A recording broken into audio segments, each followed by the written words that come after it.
दोस्तों, ये 3 बात अपने दिमाग में बैठा लो, रंग से राजा बन जाओगे। आज की जो हमारी कहानी है, आज का जो हमारा प्रसंग है, एक कपोत पक्षी की बड़ी प्यारी कहानी है, ज्ञानवर्धक कहानी है। दोस्तों, इस कहानी को पूरा सुने। ये कहानी बड़ी मोटिवेशनल कहानी है। ये कहानी आपको आपके जीवन में ढेर सारी प्रेरणा देगी।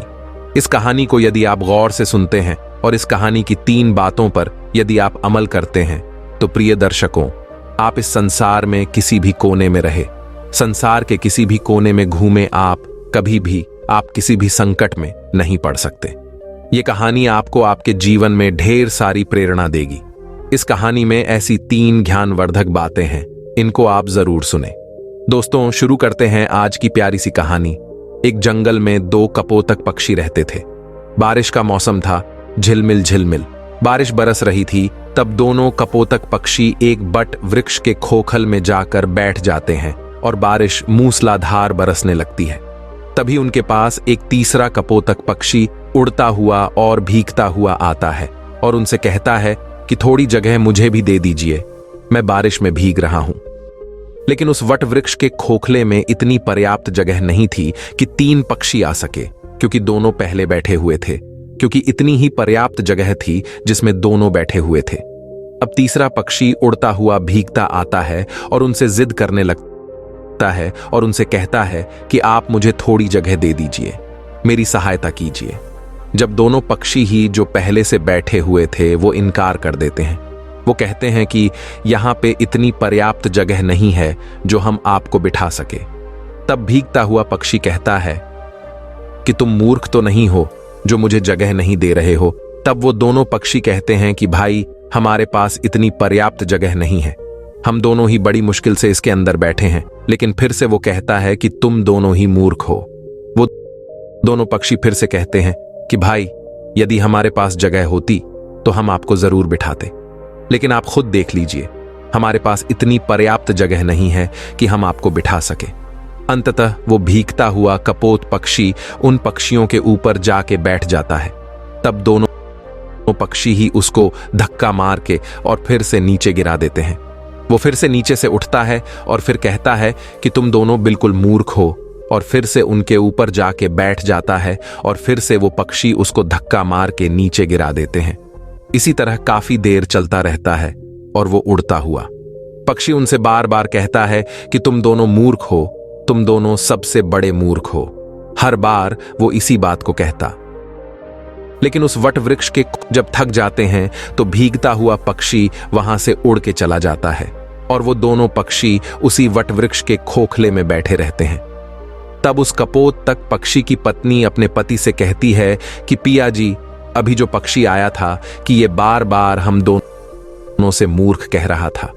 ये कह रहा था कि तुम दोनों मूर्ख हो, कि तुम मूर्ख तो नहीं हो। वो बार बार इसी बात को कह रहा था।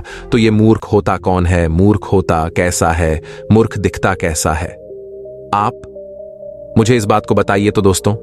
तभी कपूर तक पक्षी अपनी पत्नी को एक कहानी सुनाता है और वो कहता है कि प्रिय, इस कहानी को यदि आप ध्यान से सुनोगी तो आपको ये पता चलेगा कि मूर्ख कौन होता है। तब वो अपनी पत्नी को कहानी सुनाता है और उसकी पत्नी गौर से और ध्यान से सुनती है। कपोतक पक्षी कहानी शुरू करता है और वो कहता है कि एक नगर में एक सेठ रहता था। उसी का एक पुत्र था। सेठ ने अपने पुत्र की शादी कर दी और शादी करने के बाद सेठ का लड़का शहर चला जाता है कमाने के लिए और सेठ के लड़के की पत्नी घर पे रहती है। एक दिन सेठ के लड़के की पत्नी पनघट पर स्नान करने के लिए जाती है और वहां पे स्नान करने लग जाती है। तभी उसके पास में 3 राह चलने वाले व्यक्ति आते हैं और सेठ के लड़के की पत्नी से कहते हैं कि बाई, हम बड़ी दूर से आए हैं और हमें बहुत तगड़ी प्यास लग रही है, इसलिए आप थोड़ा हमें जल पिला दीजिए। उस वक्त सेठ के लड़के की पत्नी के बदन पर इतने कपड़े नहीं थे क्योंकि वो इस समय स्नान कर रही थी। उसी वक्त 3 रह चलने वाले व्यक्ति आ जाते हैं और उनमें से एक व्यक्ति कहता है कि हमें पानी पिला दीजिए। इस बात को कपोत तक अपनी पत्नी से कह रहा है और कपोत तक की पत्नी बड़ी गौर से और बड़े ध्यान से सुन रही है। कपोतक आगे कहता है कि सेठ की पत्नी उन लोगों से कहती है कि भाई, तुम कौन हो? तब उनमें से एक राह चलने वाला व्यक्ति कहता है कि हम यात्री हैं और हमें बहुत प्यास लग रही है, हमें थोड़ा पानी पिला दीजिए। उस व्यक्ति की इतनी बात सुनने के बाद वो सेठ के लड़के की पत्नी कहती है कि यात्री तो सिर्फ 2 होते हैं, तुम कौन से यात्री हो। अब वो व्यक्ति बड़ी सोच में पड़ जाता है। वह सोचने लगता है कि हमें खुद को ही पता नहीं है कि हम कौन से यात्री हैं। वो यात्री उस सेठ की पत्नी को कोई जवाब नहीं दे पाता है।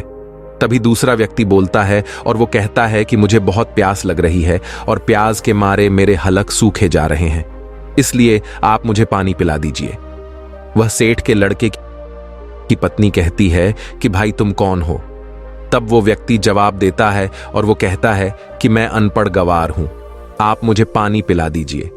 तब उस सेठ के लड़के की पत्नी कहती है कि अनपढ़ गवार तो सिर्फ 2 होते हैं, तुम कौन से अनपढ़ गवार हो ये बताओ, तब मैं तुम्हें पानी पिलाऊंगी। लेकिन वो भी कोई जवाब नहीं दे पाता है। वो भी सोचने लगता है कि मुझे खुद को यह पता नहीं है कि मैं कौन सा अनपढ़ गवार हूं। वो कोई जवाब नहीं दे पाता है। फिर तीसरा व्यक्ति कहता है कि बहन जी मुझे पानी पिला दीजिए, प्यास के मारे मेरे प्राण निकाले जा रहे हैं। यदि कुछ देर मुझे और पानी नहीं मिला तो मेरे प्राण ही निकल जाएंगे, इसलिए आप मुझे पानी पिला दीजिए। तब सेठ के लड़के की पत्नी उस व्यक्ति से कहती है कि भाई तुम कौन हो, तुम बताओ, यदि तो हमने बता दिया तो मैं तुम्हें जरूर पानी पिला दूंगी। वह कहता है कि मैं मूर्ख हूं, आप मुझे पानी पिला दीजिए। अब सेठ के लड़के की पत्नी कहती है कि इस संसार में 2 प्रकार के मूर्ख होते हैं, तुम कौन से मूर्ख दोस्तों। अब वो भी इस सवाल का कोई जवाब नहीं दे पाता है। वो भी सोच में पड़ जाता है कि मुझको खुद को पता नहीं है कि मैं कौन सा मूर्ख हूं। उसको कुछ सूझता नहीं है, कुछ आता नहीं है, कुछ जाता नहीं है। वह कोई जवाब नहीं दे पाता है। इस कहानी को कपोत तक अपनी पत्नी से कह रहा है और उसकी पत्नी बड़े ध्यान से और गौर से सुन रही है। आगे कपोतक पक्षी कहता है कि वो तीनों व्यक्ति प्यासे ही पनघट से जाने लगते हैं। जब वो वहां से रवाना होते हैं तो सेठ के लड़के की पत्नी उनसे कहती है कि भाई आप मेरे घर चलिए, गांव से कुछ ही दूरी पर इसी रास्ते पे मेरा घर है, वहां मैं आपको जरूर पानी पिला दूंगी। तो दोस्तों वो तीनों यात्री उस सेठ के लड़के के घर आ जाते हैं और सेठ के लड़के की पत्नी स्नान करके और कपड़े पहनकर अपने घर आ जाती है। जैसे ही वो तीनों व्यक्ति उस सेठ के घर पहुंचते हैं और साथ में सेठ के लड़के की पत्नी भी घर पहुंचती है, तभी उसके ससुर की नजर अपनी बहू पे पड़ जाती है। तब उसका ससुर सोचने लगता है कि मेरी बहू किन मर्दों के साथ घूम रही है। इसका पति विदेश गया हुआ है, इसका पति बाहर गया हुआ है कमाने के लिए और ये पराये मर्दों के साथ घूम रही है। इसी बात को वो सोचने लगता है। उधर सेठ के लड़के की पत्नी उन राहगीरों को अपने घर ले जाकर उनको पानी पिलाती है और तीनों को पानी पिलाकर भेज देती है और उनसे कहती है कि भाई मैंने पनघट में पानी इसीलिए नहीं पिलाया क्योंकि मैं स्नान कर रही थी और मेरे बदन पर इतने पर्याप्त कपड़े नहीं थे जो मैं तुम लोगों के समक्ष खड़ी हो सकूं। इसलिए मैंने तुम लोगों से इतने कठिन सवाल पूछे हैं। मेरा ऐसा कोई मतलब नहीं था कि मैं तुम लोगों को पानी ना पिलाऊं, इसीलिए मैं तुम लोगों को अपने घर पे लेके आई हूं और यह वहां पर तुमको पानी पिला के भेज रही हूं। अब आप बड़े प्यार से पानी पीजिए और अपनी राह चल दीजिए। तीनों राहगीर पानी पी के वहां से चले जाते हैं। तो दोस्तों उधर सेठ के लड़के की पत्नी का ससुर सोचने लगता है कि मेरी बहू बदचलन है, मेरा लड़का बाहर काम करता है और ये पराये मर्दों के साथ घूमती है, पराये मर्दों को अपने घर पे लेके आती है, मेरे घर पे लेके आती है। यही सोचकर वो दुखी होता है। अब सोचने लगता है कि यदि किसी व्यक्ति में बीमारी आ जाए तो उसका उपचार जरूरी होता है। यदि उसका उपचार नहीं किया जाए तो बीमारी उसके रोम रोम में रम जाती है और बाद में बड़ा मुश्किल होता है। इसी बात को सोचकर वो सोचने लगता है, ठीक है, अब मेरी बहू का क्या इलाज किया जाए।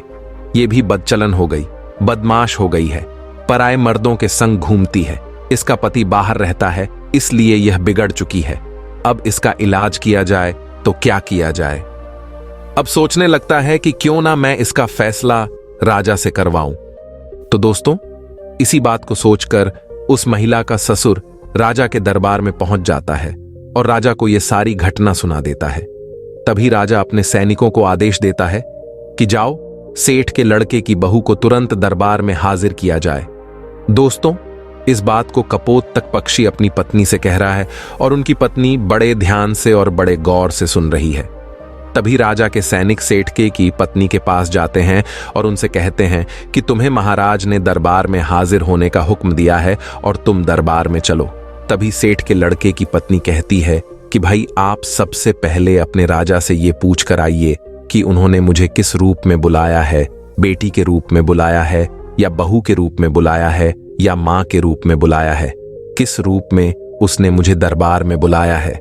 तभी सैनिक वापस राजा के पास में जाते हैं और राजा से कहते हैं कि महाराज, सेठ के लड़के की पत्नी ने ये कहकर वापस भेजा है कि आपने उसे किस रूप में बुलाया है, बेटी के रूप में बुलाया है या बहू के रूप में बुलाया या फिर माँ के रूप में बुलाया है। तभी राजा सोच में पड़ जाता है कि अब मैं बुलाऊं तो किस रूप में बुलाऊं। राजा अपने मंत्रियों से सलाह लेता है तो मंत्री उसको सलाह देते हैं कि महाराज, सेठ हमारे नगर का सेठ है और इसकी बेटी की बहू हमारी भी बहू लगती है, इसलिए आप उसको दरबार में बहू के रूप में बुलाइए। तभी राजा अपने सैनिकों को आदेश देता है और कहता है कि पालकी लेकर जाओ और बहू के रूप में उसको लेके आओ। तभी राजा के सैनिक फिर से पालकी लेकर सेठ के लड़के के घर पहुंचते हैं और सेठ के लड़के की पत्नी से कहते हैं कि महाराज ने तुम्हें बहू के रूप में बुलाया है। तो दोस्तों, इस बात को कपोतक पक्षी अपनी पत्नी से कह रहा है और उसकी पत्नी बड़ी गौर से सुन रही है। सैनिकों की इतनी बात सुनने के बाद सेठ के लड़के की पत्नी तुरंत पालकी में बैठ जाती है और सैनिक पालकी उठाकर राजा के दरबार में ले जाते हैं। सेठ के लड़के की पत्नी राजा के दरबार में हाजिर हो जाती है। तब राजा उससे सवाल करता है, क्या तुम चरित्रहीन हो? तुम्हारा पति विदेश कमाने गया है और तुम पराए मर्दों के संग घूमती हो। ऐसा हमारे राज्य में नहीं हो सकता। यदि आप ऐसा काम करोगी तो हमारे राज्य को छोड़कर जाना पड़ेगा या फिर तुम्हें सजा दी जाएगी।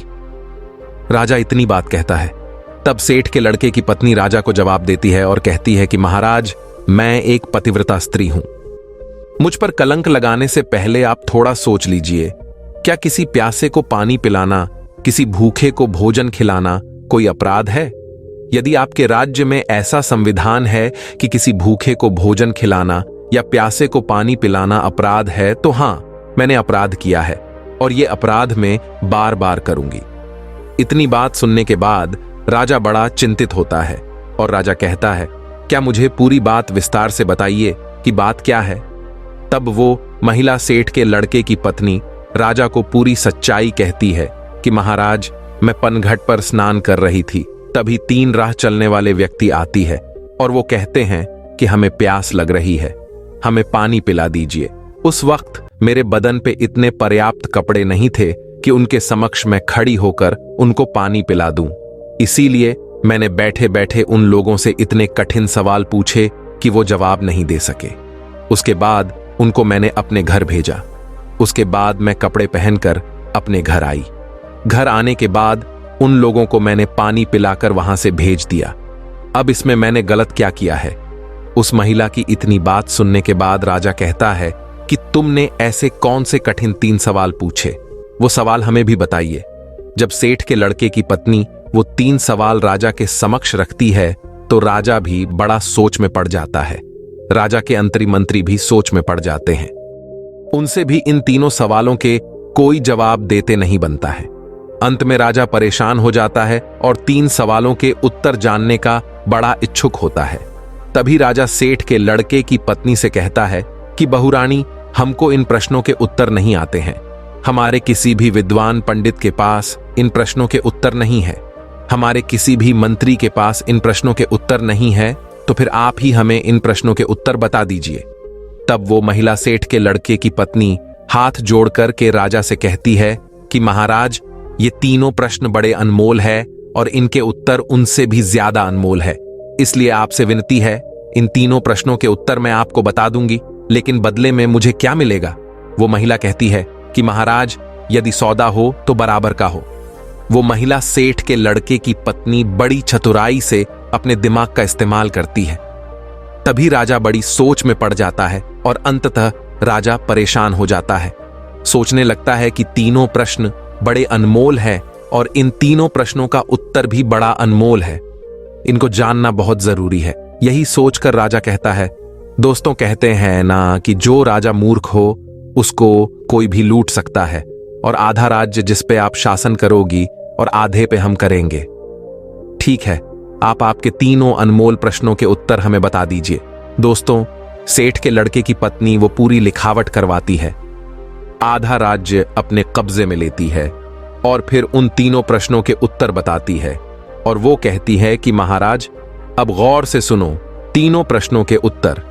पहला प्रश्न यात्री, संसार में दो ही है। अब दो यात्री कौन कौन से हैं कि महाराज पहला सूर्य और दूसरा चंद्रमा, जो रात दिन चलते रहते हैं और संसार में भ्रमण करते रहते हैं और संसार को रोशन करते रहते हैं। यही तो यात्री है, सूर्य और चंद्रमा। दूसरा सवाल कि महाराज और अनपढ़ और गंवार दो चीज है, वह है अन्न और पानी, जो हर किसी के साथ में रहते हैं। विद्वान लोगों के साथ भी रहते हैं और मूर्ख से मूर्ख लोगों के साथ भी रहते हैं, उनका लालन पालन करते रहते हैं।